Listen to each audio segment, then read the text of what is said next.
It was a bloody day at the Mohawk Indian community in Oka, Quebec, near Montreal. Provincial police in riot gear stormed the barricades the Mohawks had set up. There were clouds of tear gas, a hail of bullets, and in the midst of the battle, a policeman was killed.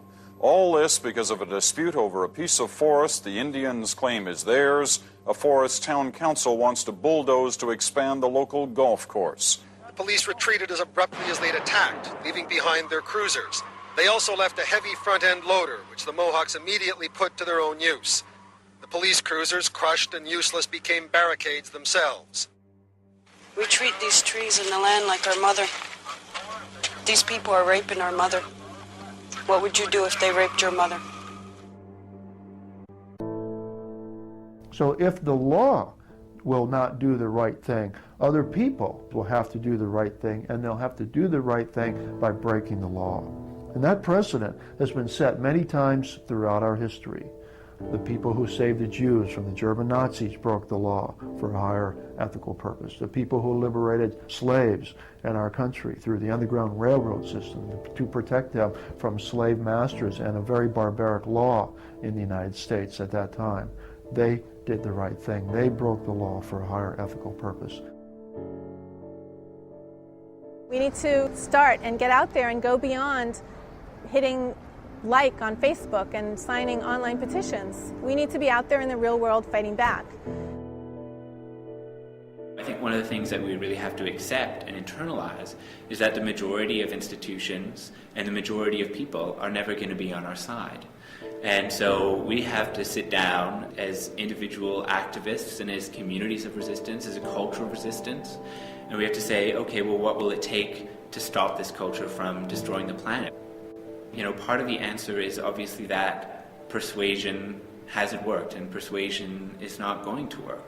If we want to be successful, then we have to look at what resistance movements in the past have done and what they've learned and kind of the different phases that they've gone through as they've tried to assert themselves and try to be successful. When I say organized political resistance, I mean that we need to face power head on. Once you name power, you will find that power is sociopathic, that the people in charge will do whatever it takes to shut you up.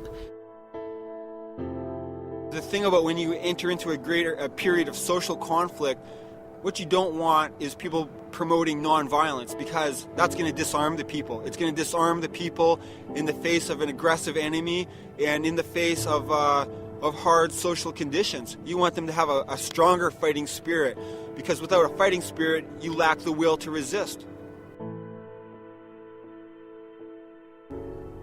The smartest thing the Nazis did was they made it so that at every step of the way it was in the Jews' rational best interest to not resist.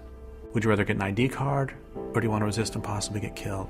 Do you want to move to a ghetto, or do you want to resist and possibly get killed? Do you want to get on a cattle car, or do you want to resist and possibly get killed? You want to take a shower, or do you want to resist and possibly get killed? At every step of the way, it was in their rational self-interest to not resist. But I'll tell you something very important, which is the Jews who participated in the Warsaw Ghetto Uprising had a higher rate of survival than those who went along.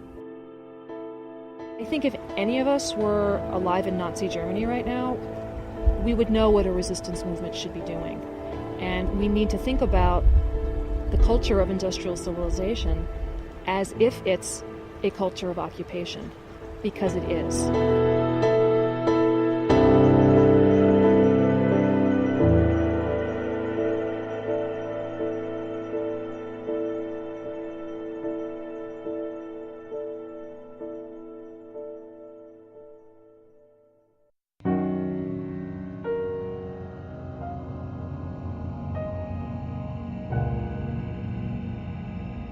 If Nazis or other fascists took over North America,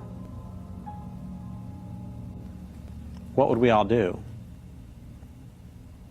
What would we do if they implemented Mussolini's definition of fascism? Fascism should more appropriately be called corporatism, because it's a merger of state and corporate power.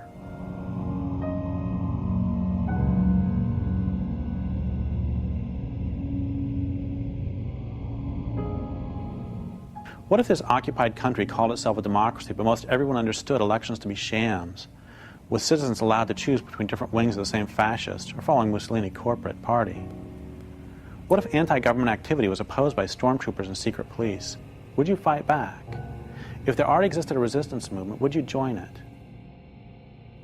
Would you resist if the fascists irradiated the countryside, poisoned food supplies, made rivers unfit for swimming, and so filthy you wouldn't even dream of drinking from them anymore?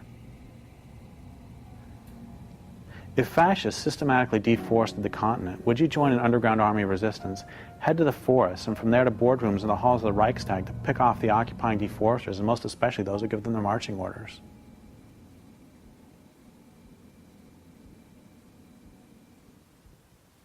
Give me a threshold, give me a specific point at which you finally take a stand. If you can't or won't give that threshold, why not?